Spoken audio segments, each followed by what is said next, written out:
One power, one power.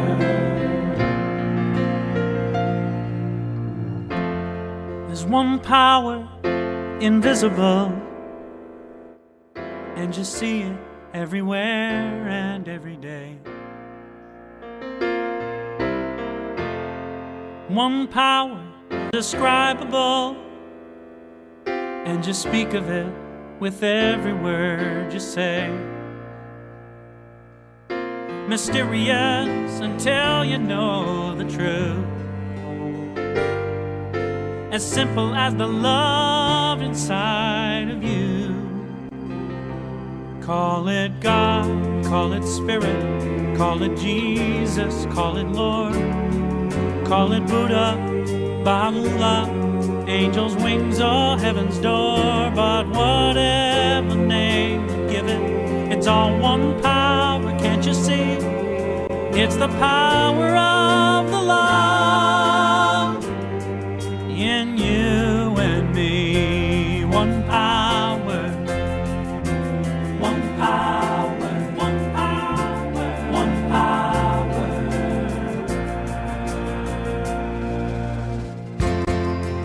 We speak so many languages, different clothing, different colors, different names. The different is only dangerous when we forget that in the heart we're all the same. And we'll remember once we close our eyes to see that such distances were never meant to be. Call it God, call it Spirit, call it Jesus, call it Lord, call it Buddha, Baha'u'llah, Hashem or heaven's door. It's Muhammad, it's your mind, it's your soul, or it's your sign. It's the universe, it's music, Mother Earth or Father Time. But whatever name you give it, it's all one power, can't you see? Whatever name you give it, it's the very air we breathe. Oh, it's the power of the love in you and me. One power, oh, one power is what we are. One power, one power.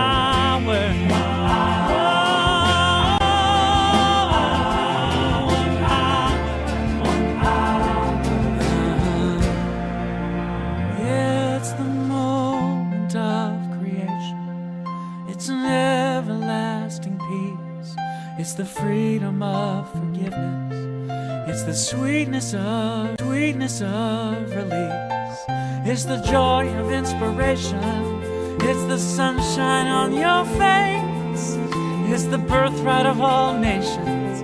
It's the boundlessness of space. It's the beauty of a baby, the serenity. Good morning. I just love that song by Daniel, One Power.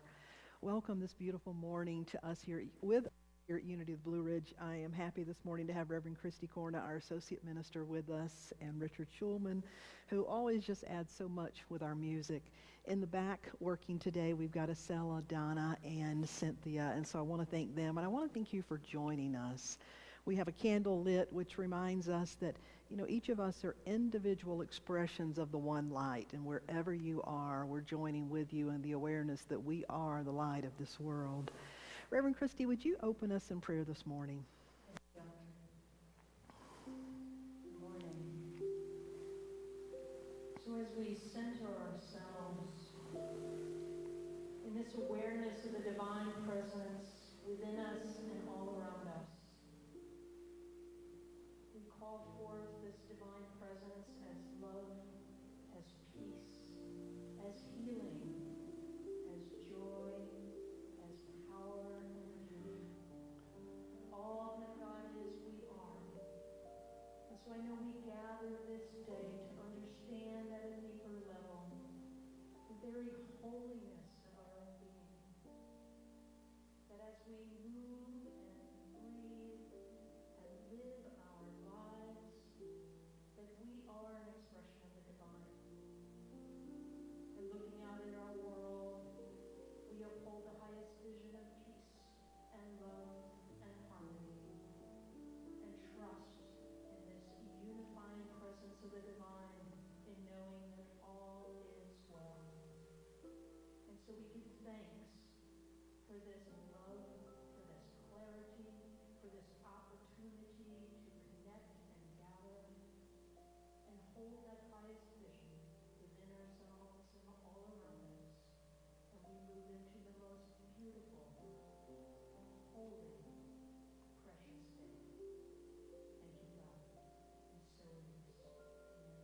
Thank you, God, and thank you, Christy.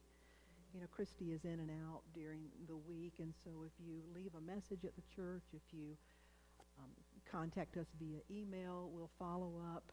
And Rev Christy and I both extend a warm invitation next Sunday. If you're in the area, the second Sunday in October and the fourth Sunday, we will be having our service at 11 a.m. outside on the lawn. So if you can come and be with us outside, bring your own chair, bring your own mask, and we have circles marked to safely distance. And then if you're joining us by live stream, we'll be streaming that as well. So Christy will be back in a few minutes. Today we're kicking off an 8-week fall series. It is based on the book. Someone gave me this book probably about a year and a half ago, and it's the Book of Joy. It's the title of the book. But what happened is on the Dalai Lama's 80th birthday, Desmond Tutu traveled to India to spend some time with him to celebrate. And the two of them began to talk about their life and their spiritual journey. And they posed the question, how do people find joy in the midst of inevitable suffering? And you know, there's a quote that says, joy is the infallible sign of the presence of God.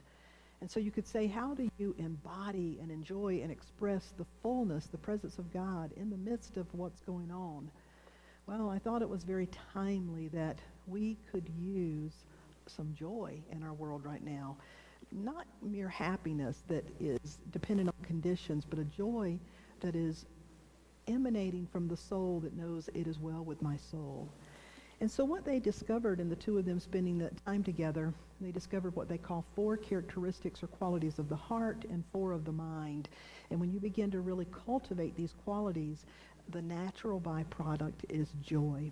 And so we're going to begin with the first one today, which is perspective. But to kick us off, we're going to go back in time, so to speak, to a previous service before COVID and enjoy a song titled These Hands by Aaron McCalkin that's performed by our very own Cat Williams and our Unity Band.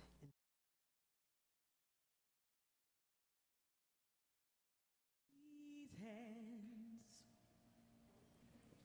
can build a mountain, heal a heart, and move mountains. These hands can change the world, for these are the hands of God.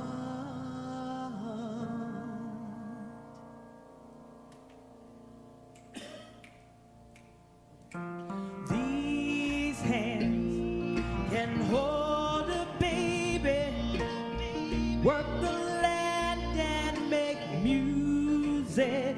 Oh, these hands can shape the future, for these are the hands of God.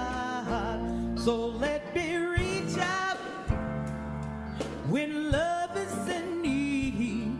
I know I can be a blessing, a blessing. Oh, these hands can build a road, heal a heart, and move mountains. Oh, these hands can change the world, for these are the hands of God.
these are the hands of God.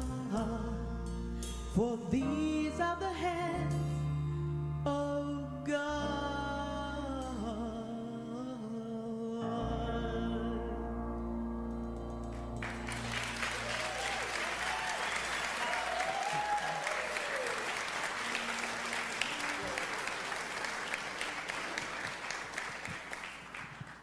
Cat Williams, those are the hands of God, but I also know that's the voice of God. Amen. Oh, I love that. These hands can build a road, heal a heart, and move mountains. These hands can change the world, for these are the hands of God. Thank you for reminding us of that, Kat and Richard. Thank you so much. Thank you for joining us today. Can you believe it's the first Sunday in October? Wow. We're beginning our fall study series for 8 weeks, focused on the Book of Joy, with wisdom from the Dalai Lama and Desmond Tutu. There are eight principles, if you will, 8 characteristics in this book, 4 of mind and 4 of heart, that according to them, if you really cultivate these in your life, you will naturally experience joy, and joy being the infallible sign of the presence of God. And so today we begin with the first. It's a characteristic, they say, of mind, and it is perspective. Perspective. I'm reminding of that quote that says, "We do not see things as they are. We see things as we are." And you know, if you really think about it, the essence of all spiritual practice includes perspective. That we're created and designed to engage life. And so having a perspective that includes our spirit and that includes all that is vital. So each of us, you know, when we think about perspective, another way to say it is your point of view or your frame of reference. That our perspective, we could say, is the way that we're framing our world. It's the way the lens of our consciousness. There's an ancient parable that comes from India that really points to what we want to talk about today beautifully. It's a parable of 5 blind men who encounter an elephant. And as they encounter the elephant, they say, "Gosh, I've always wondered what an elephant was like." And so the first one reaches out and touches the elephant's side and says, "Oh, an elephant is like a wall." And then the second reaches out and touches the elephant's leg and says, No, the elephant is like a tree trunk." Well, then the third reaches out and touches the elephant's ear and says, "No, it's flat and wide and thin. An elephant is like a big leaf." And then the fourth one says, "I don't know what you all are talking about." But the fourth one reaches out and touches the tail and says, "No, the elephant is like a rope." And then the fifth one reaches out and touches the trunk, and the trunk begins to wrap around his arm and says, No, it moves. The elephant is like a snake." And the point of that parable is each of them were correct. Each of them were describing what was their reality. But none of them were describing the whole picture. And that when we think about perspective, that's the thing that we always have to acknowledge, that each of us are seeing through our frame of reference, our lens.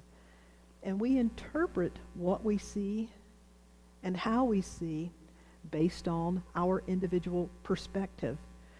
And that it can be real, our reality, just as it was for each of those men. And yet, it was not the whole truth or the whole picture. In this book, when the Dalai Lama and Desmond Tutu were talking about perspective, there's a couple of quotes that really jumped out at me. The first one says that our default, as an individual, our default perspective is self-centeredness. That it comes quite understandably from the fact that we are the center of our world. That self-centeredness is our default perspective. And so the second thing they said is so that stepping back within our own mind to look at the bigger picture, to move beyond our self-limiting awareness and our self-limited interest. That's the key to spiritual practice and spiritual perspective. And, I was thinking about the golden rule, that perhaps it should be called the golden rule perspective. Because the golden rule, which is found in every spiritual tradition and said in varying ways, but conveying the exact same idea, which is do unto others, act towards others, as you would have them do unto and act toward you. Well, that requires a shift in perspective. It requires, rather than me always seeing and interpreting the world the way I see it, realizing that other people have their way of seeing things. And that when I'm looking at the world and thinking about how I'm going to engage the world, to take into my perspective the care for others, the care for the other individual. It's shifting the perspective. And a lot of the parables, a parable Jesus used, these little teaching stories.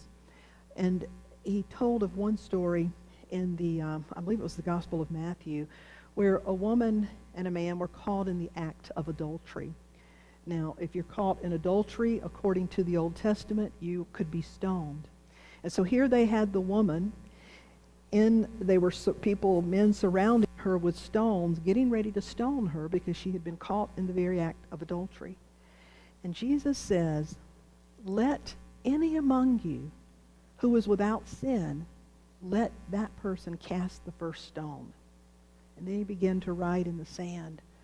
And the story says that one by one they dropped their stones and went away. Now you see, they were fixated. They were focused on right versus wrong, what needs to happen here. And he was asking them to broaden their perspective. He was asking them to look at it in a different way. Do unto others as you would have them do unto you. And let the person that's without any fault cast the first stone. And of course they all dropped the stone and left. Perhaps one of the most succinct ways that this was taught is from the Gospel of Matthew chapter 7, where it says, and why do you see the speck that is in your brother's eye, but do not consider the log that is in your own eye? How can you say to them, let me pull the speck out of your eye when there's a log in your own eye? Now again, this is a matter of perspective. A speck compared to a log is a huge difference. But the real point, we know we don't get logs. Some interpretations say a plank. Either way, be it a plank, be it a log, that's really something stuck in your eye. But the point is that the first thing we always need to deal with is our perspective. The way that we are seeing things, that before we can help anybody, before we can be of assistance, is to realize that I'm seeing these things the way that I see the world, and to take responsibility. I like that story about the log because the way I look at it is, we get caught in a loop of the way that we see things, and we create sort of a log jam. Well, today I'm gonna use I want to call it a formula, something that came to me as I was putting this talk together. The acronym for HEAL, H-E-A-L. How do we heal these log jams? How do we heal when we get stuck in a perspective that is in some way counterproductive or undermining or not as open as it could be?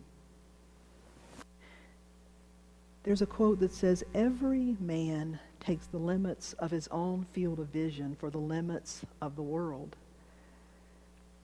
And that we invest authority in our perspective. I see it. I touched that elephant. I know what I felt. That's exactly what it is. Well, when you consider that today we have over 7.7 billion people in our world, that means we have over 7.7 individual perspectives in our world. That we can agree on seeing things similar and we can have common values, but the reality is every single person on the face of the earth has their own unique perspective. And to think about, what goes into a perspective? Well, our perspective is shaped by our image, our self-image. Our individual perspective is shaped by our family, our heritage, where we live. It's shaped by our history, our level of maturity. It's shaped by our personal experiences. It's shaped by our acquired knowledge, our observations, our state of mind. Our perceptions are shaped by where we get our news. Do you get your news from Fox News or from CNN? It shapes your perception. There's a wonderful thing on Netflix now called Social Dilemma. And it's just talking about what is happening with social media and how it is really narrowing our perception. It's a powerful documentary. But our assumptions, where we get our information, our presuppositions, our expectations, our beliefs, all of these create our individual lens of consciousness. The question is, can we be flexible? Can we realize that, yeah, this is what I see. This is what I see. This is what the elephant looks like for me. And help me understand your perspective. The power in that. Help me understand how you see it. Help me understand how I could see it differently. Help me understand what I may be leaving out. 1 Corinthians 13:12 says, we don't see things clearly. We're squinting in a fog. We're peering through a mist. But it won't be long before the weather clears and the sun shines bright. We'll see it all then. We'll see as clearly as God sees us. Again, it's talking about the fact that one interpretation of this is it's like we see through a glass dimly. And that's not a good or a bad. It's a fact. And so the point of perspective, the main thing to remember is we all have one. But it's not all of you. And when we become so absorbed and identified, when we become so identified with our perspective that we don't even stop to think that I have this, that this is the way I see it, we limit the capacity to grow in our own life. And we limit the capacity for healing, and we certainly limit our capacity to be of sacred service. And I believe if you're watching this, that appeals to you. I know it does me. My whole life is about, I want to serve the purposes of love, the purposes of what I call God. I want to serve those purposes. I want to be the light that I know I am. And I'm well aware that my perspective can certainly get in the way. So, sometimes the way we see things can come to our own detriment. So what's it like when we are caught in our perspective? How do we sustain a broader perspective? How do we bring creativity and compassion to whatever we're seeing rather than reactivity and rigidity? And how do we open that perspective for the greater presence to inform us and to use us? Well, I'm glad you asked those questions because that's what we're going to talk about. So I want to look at 2 points, and then we're going to talk about this acronym HEAL. The first thing that is very helpful is to just cultivate a languaging, that you acknowledge that this is my perspective, my window, my world. And so to cultivate a languaging, a way of expressing yourself that includes this, the way I'm seeing it. You see, right here, you're taking accountability for the way I'm seeing it. And it also helps remind you and anybody who's listening to you that this is just one way of seeing it. Well, the way I'm seeing it, this is what happened. The way I'm seeing it, this is what's possible. The way I'm seeing it, this is not what's possible. The way I'm seeing it. And to notice when the way you're seeing it causes you to constrict and condense, or does it cause you to expand? Some time ago, I live in Mills River, and there used to be a little food line, and I was getting ready to teach a class at the church one night, and we like to have a little refreshment sometimes, so I ran down to the food line. I was just going to pick up a couple of packages of cookies or something. And so I parked, and I went in and grabbed it, and I came back to my car, and when I went to get in, the person parked so close to me, they were literally over, you know how you have your lines, I'm inside the line. Well, they're parked inside of my line as well, and I could not open my driver's door. And I looked, and there was a person in that car, head down on the phone. So I had to Okay, take a deep breath. I'm getting ready to go to church and teach a class. I don't need to spin out. So I go to the back of I have an SUV, and I open it, and I put my little bag in there and kind of slammed it, hoping they'd hear it. And I go walk the cart and put it up, and I come back, and still the person is oblivious. Their head is down. And I can't get in. And so I had to knock on their window. And I said, excuse me, but you're parked so close to me, I can't even get in my car. Now, there may have been a subtle hint of sarcasm in that. I mean, I'm just going to be honest. I was really irritated. I thought, who does this? And I was in a hurry. So, excuse me, you're parked so close, I can't get in. And so this young girl looks up, startled, looks up from her phone, and she said, oh, my God, I'm so sorry. She said, I went to the pharmacy, and if you know, there's a pharmacy right beside. She said, I went to the pharmacy to pick up a prescription for my grandmother, and they don't have anything, so I'm on the phone trying to figure out what to do because my grandmother needs her medicine. Okay. Everything shifted in that minute. Everything shifted. And, and she immediately said, so I engaged in a conversation and offered, to support her a little bit with some other ideas. And then she quickly moved over. But it reminded me of the way I'm seeing it. You see, our mind wants to run to insult, to injury, to why did that idiot do this kind of thing. And the truth of the matter is, that stuff, it's in there. It may happen. But the point is to pause and to say, the way I'm seeing it is. And in that particular situation, I actually learned what happened. Now, the outcome could have been completely different. But the point of the matter remains the same. The first point is to remember it is my window, it is my world, and it's my responsibility to say the way I'm seeing it and to begin to take accountability for the way I see it. In that powerful story, the book To Kill a Mockingbird, Atticus Finch says to his daughter, you never really understand a person until you consider things from their point of view, until you climb into their skin and walk around. You see, we walk around so identified with our perspective, sometimes we forget that the other person's history, the other person's hurts, the other person's whatever has led to their perspective. Now, I'm not at all condoning that all perspectives are equal or that every perspective, whatever is, should be allowed. I'm not at all suggesting that.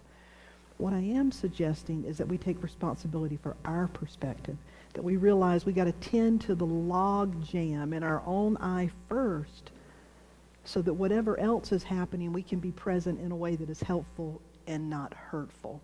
So to create some fluidity in our perspective, so my world, my window, I learned to ask the way I see it.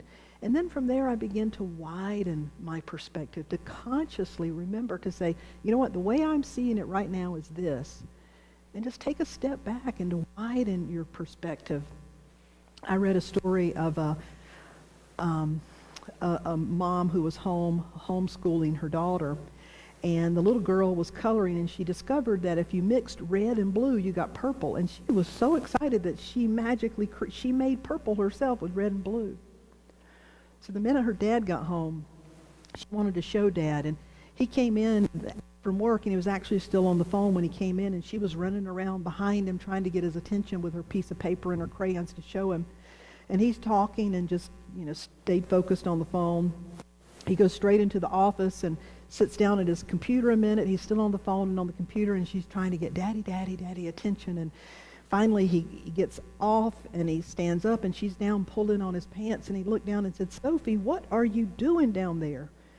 And she looked up and said, Daddy, I live down here. And I love that story because sometimes we get so caught up with what we're doing and how we see things, we forget other people live in other places and see things through their lens. It's my window, my world. The way I see things now is. But to broaden it and to remember other people see things very differently. So, the acronym HEAL.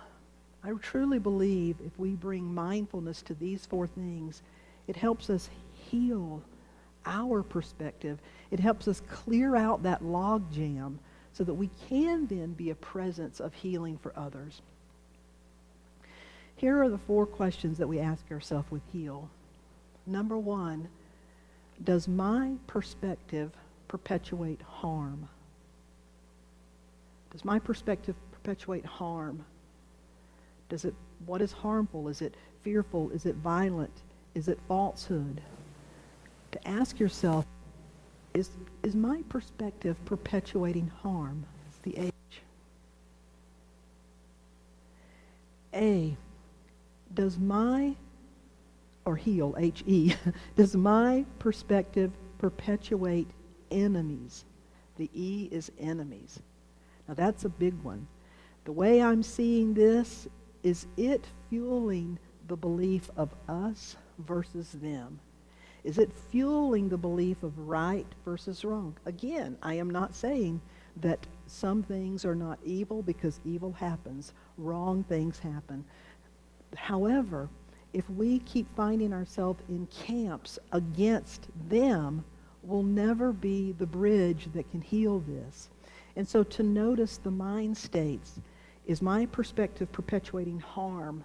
Is my perspective perpetuating enemies? The A, is my perspective perpetuating absolutism? Absolute.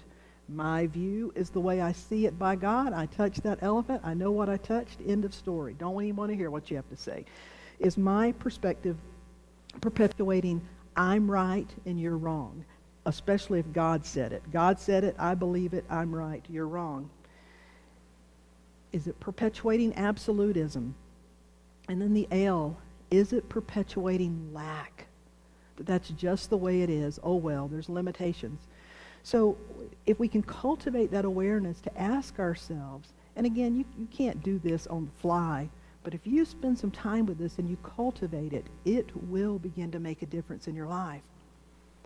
Is my perspective perpetuating harm? Is it perpetuating enemies, absolutism, or lack?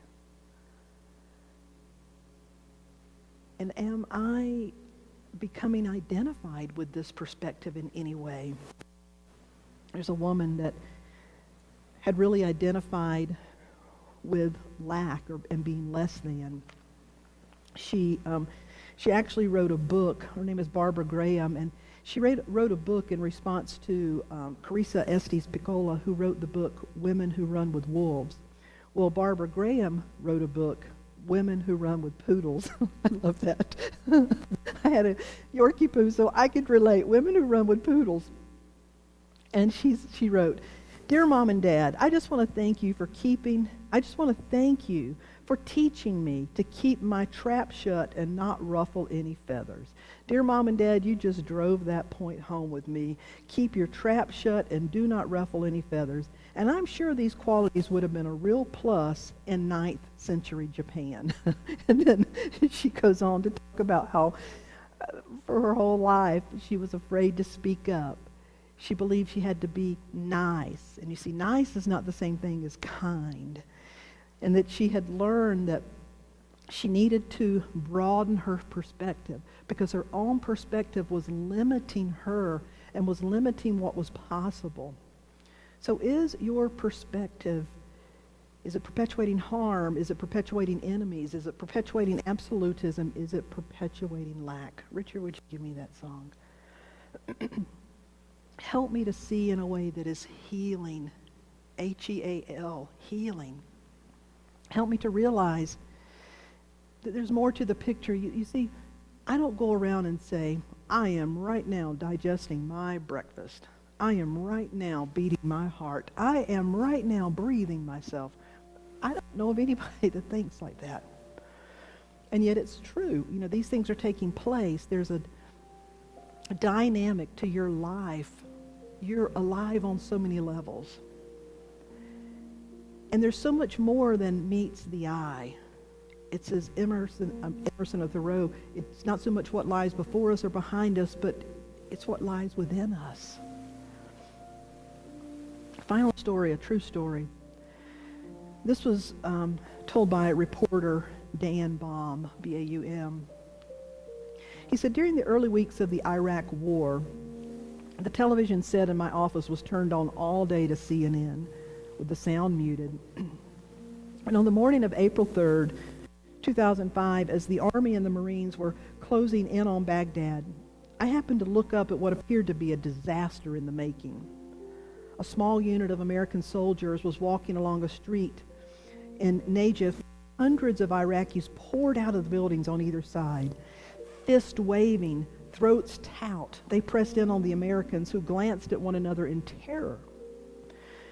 I reached for the remote and turned up the sound. The Iraqis were shrieking, frantic with rage. From the way the lens was lurching around, the cameraman seemed as frightened as the soldiers.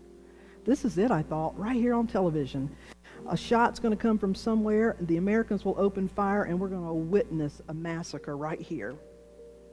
At that moment, an American officer stepped through the crowd, holding his rifle over his head with the barrel pointed toward the ground. Against the backdrop of the seething crowd, it was like a striking gesture, almost biblical. "Take a knee," the officer said. The soldiers looked at him like he was crazy.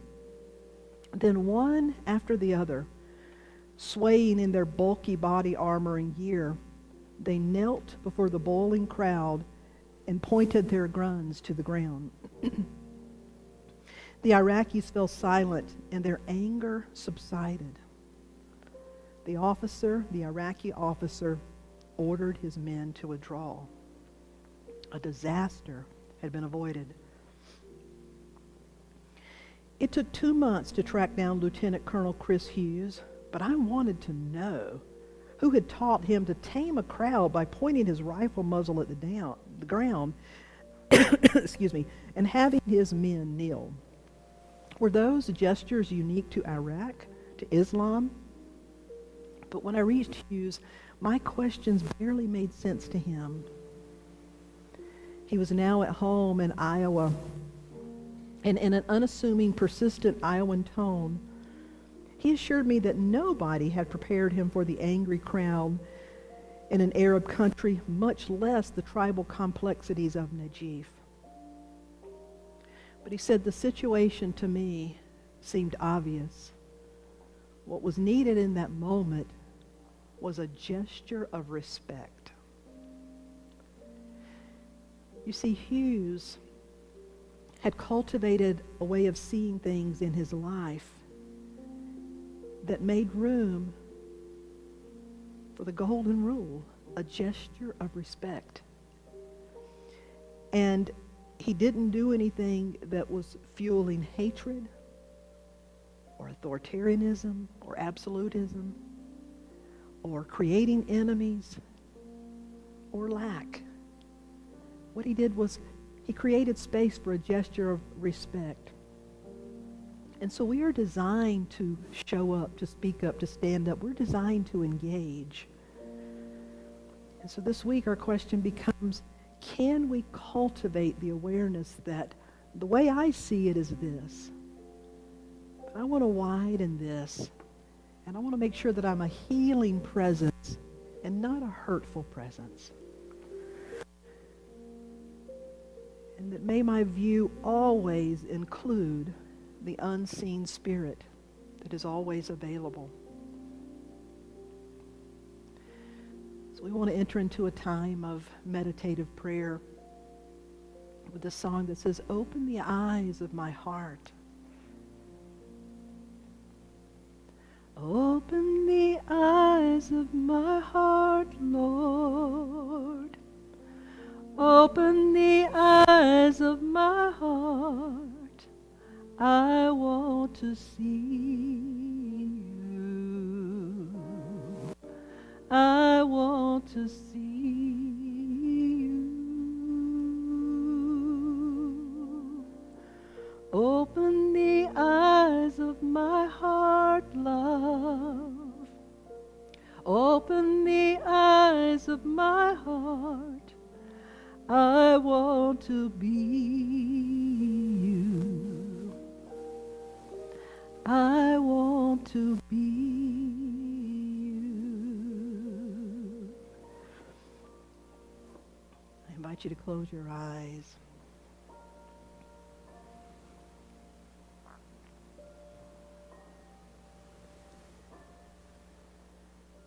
We give thanks for the capacity to see, to perceive.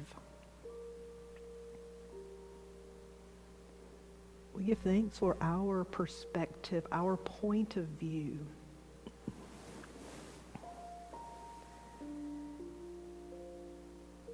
And we also are humbled by the fact, excuse me, that my point of view, my perspective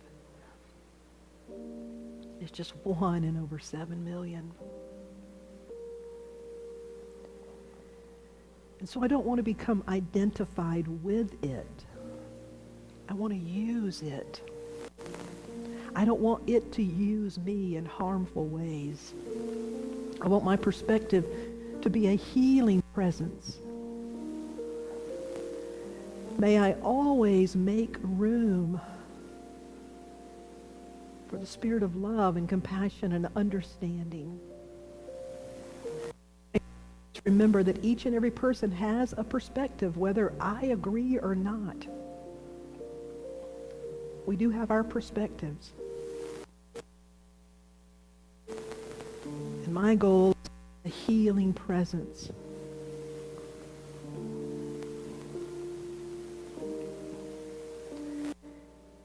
And so this week we commit to ask ourselves, is my presence, my perspective, is my perspective perpetuating harm in any way?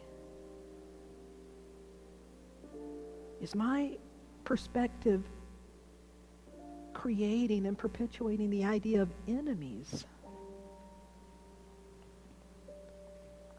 Is it creating and perpetuating absolutism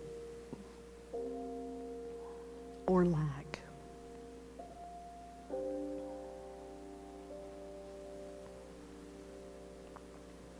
But open the eyes of my heart. Open the window of my consciousness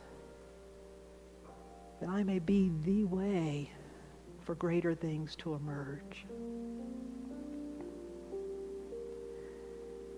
And as you close your eyes, I'm going to invite Richard to just play a soul portrait to reach out to you as a blessing.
So open the eyes of my heart.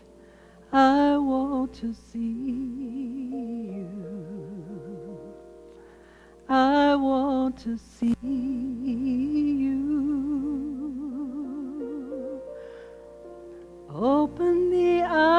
of my heart, love. Open the eyes of my heart. I want to see you, and I want to be you.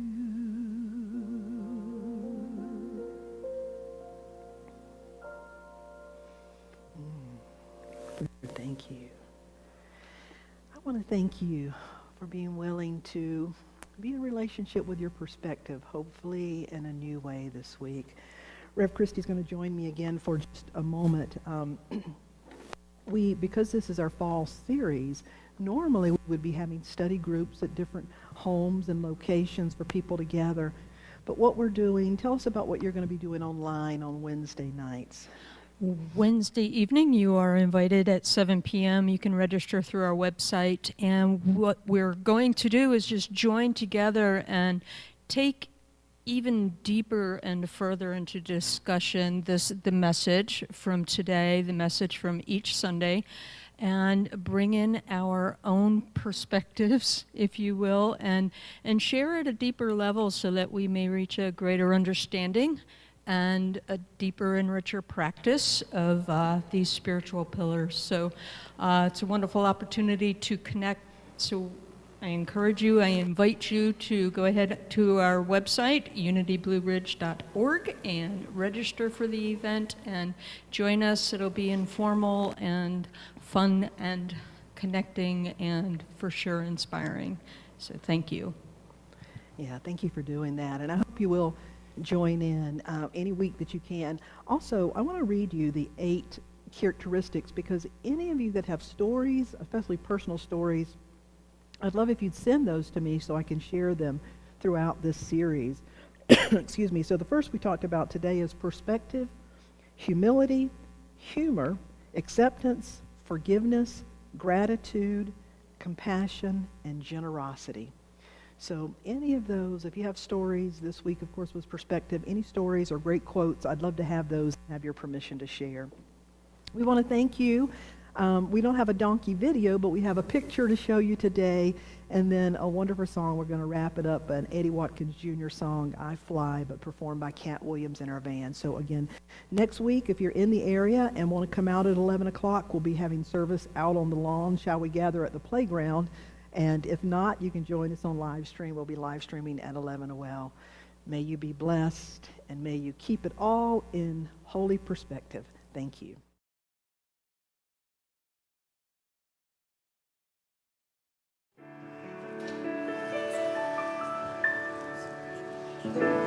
I let it go.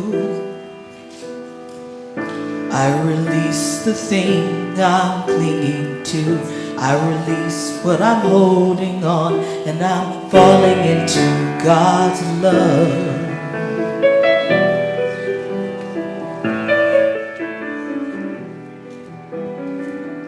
I let it be. There's nothing more for me to do, nothing more to say. I'm just falling into God's love. I feel the Spirit holding me, and it's lifting me on high. I ride on the power I can't see, and on the wings of love I fly.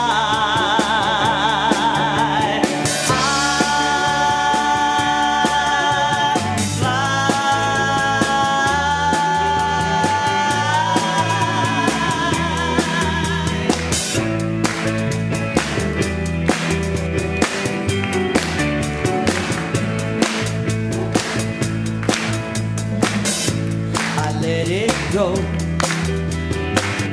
I release the thing I'm clinging to. I release what's holding me, and I'm falling into God's love. I let it be. There's nothing more for me to do, nothing more to say. I'm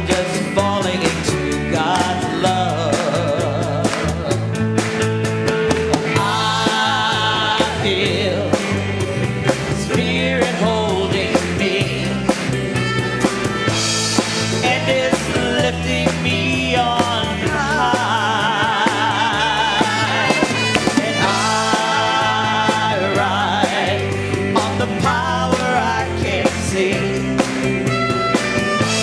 And on the wings of love I fly.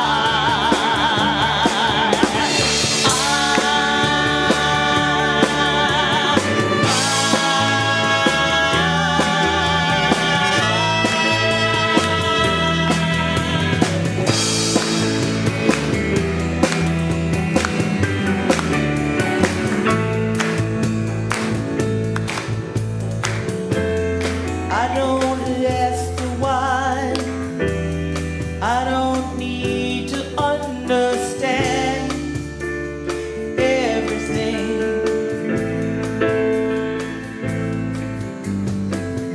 Ooh, when it's right, made by light, and it's by grace I